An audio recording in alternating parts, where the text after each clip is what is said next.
too long, organisations have been talking about we need to do something different to better understand our current performance. For too long, everyone has argued that lag indicators are a poor indication of the safety performance. And to be frank, still too many people get injured today.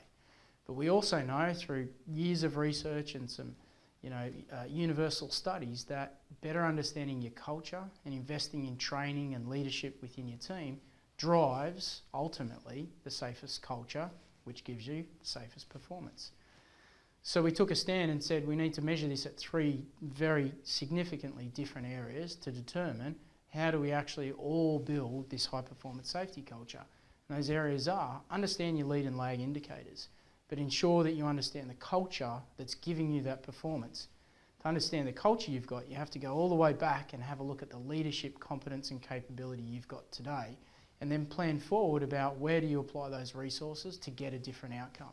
So rather than just talk about moving away from lag indicators, rather than just doing one employee engagement survey each year with 2 questions on safety, a group of consultants globally got together to say, let's actually create the Global Safety Index that allows organisations to consistently measure with the same safety culture survey to understand exactly why we are getting the performance outcomes we are. Then they also created the Safety Leadership Index, which enables for the first time an individual to self-assess to see how they currently perform and also get feedback from peers, subordinates or their direct line manager about how they are currently performing in safety leadership.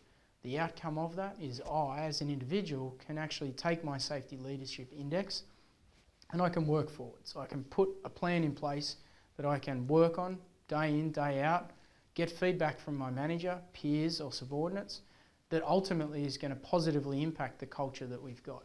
If it's increasing the strengths, it's increasing the strengths. If it's addressing the weaknesses, it's addressing the weaknesses.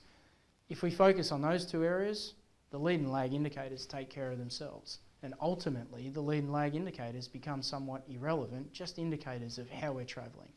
So why Global Safety Index was created? It was really to take the current approach and flip it on its head.